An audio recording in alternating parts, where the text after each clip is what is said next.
曽にしてのだが比ではない国鉄第5代総裁石田礼介物語第8話。石田礼介総裁の話第8話目となります。安全を一番にと考えていた矢先、思わぬ大事故が国鉄を襲います。そう、鶴見事故でした。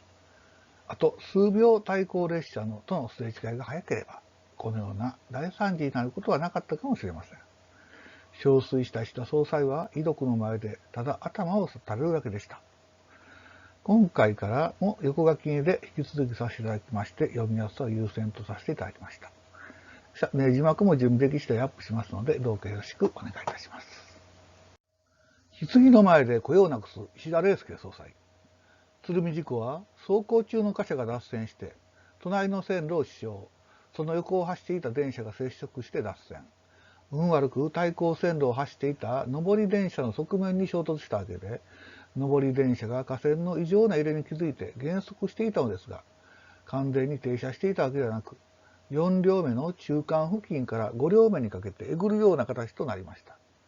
電車の先頭車は衝撃で原形をとどめるほどに粉砕され、衝撃を受けた4両目と5両目の車両は大奥から上がきれいになくなっていました。この事故で160名を超す命が失われ、下り電車先頭の運転士も殉職しています。遺体は近くの総除寺に搬入され、駆けつけた石田総裁は、かろうじて証拠を済ませると遺族に頭を上げることもできず、本当に申し訳ないことをいたしました、とうなだれるばかりだったと書かれています。その姿は大変な取り乱しようであったと言われて、記者には一言、ヘルだ、地獄だ、とだけつぶやいたそうです。11月22日には、石田国鉄総裁が接種となる合同慰霊法要が行われることとなり、入院中、事件数日後に自民党本部を訪れた際、廊下で転倒して腕を骨折、大事を取って入院の病院から片腕をつった状態で出かけたそうです。石崎副総裁が代行しようとしたが、どうしても自分が行くと聞かなかったと言われています。だが、遺族の前でおえつして用意した弔辞もろくに読めなかったと言われています。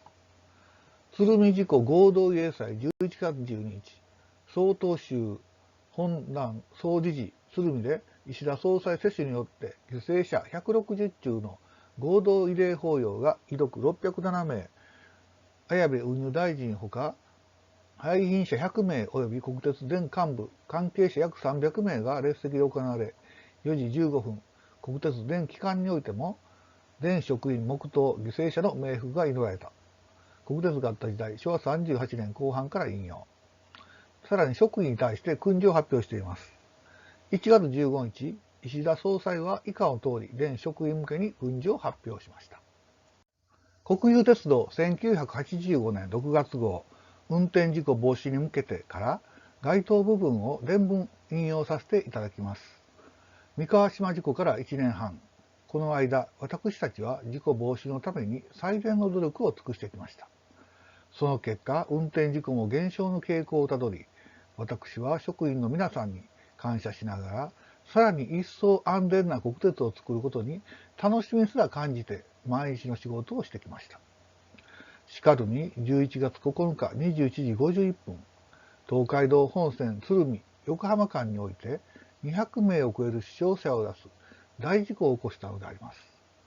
亡くなられた方々や負傷された方々に対しては誠に申し訳なく、ご遺族の方々にはお慰めする言葉もありません。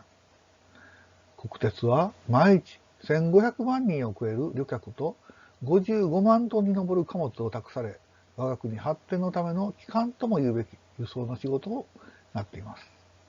したがって私たちは輸送の安全のために覚悟を新たにして最善の努力をすること以外、国民の皆さんに対してお詫びをする道はありません。以下略ということで、これ昭和38年11月15日にですね、総裁石田礼介氏が書いた、職員になってね、書いた内容です。という談話を発表しています。こうして石田礼介総裁はさらに安全投資ということに傾注することとなります。そして、後に有名になる報酬の田楽返納を申し出るのでした。給与の田楽返納を申し出る。鶴見事故以降、いよいよ総裁という仕事は金をもらってもする仕事ではないという意を強くします。アメリカではアップルの創業者スティーブ・ジョブズが復帰後の報酬を 1ドルしか受け取っていないとして話題になりましたが、これは石田礼介も若い頃にアメリカの成功者が行っていたワンダラーマンを意識していたものと思われます。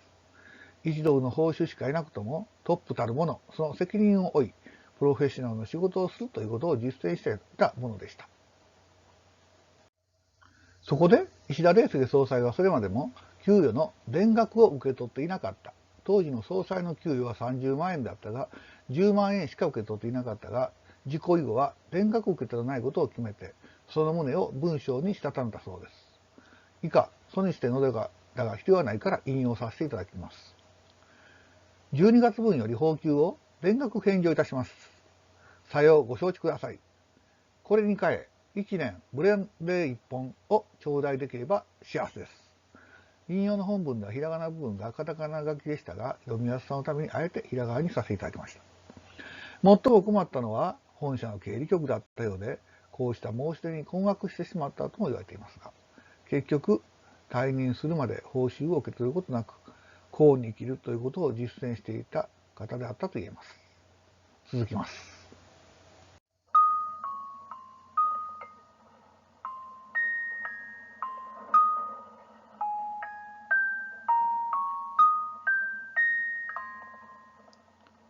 最後までご覧いただきありがとうございました。石田礼介総裁は鶴見事故以降、報酬の田額を申し出るとともに、年ブランデー1本、その後1ヶ月に1本の変更をするも、退任するまでそのスタイルを貫いたそうです。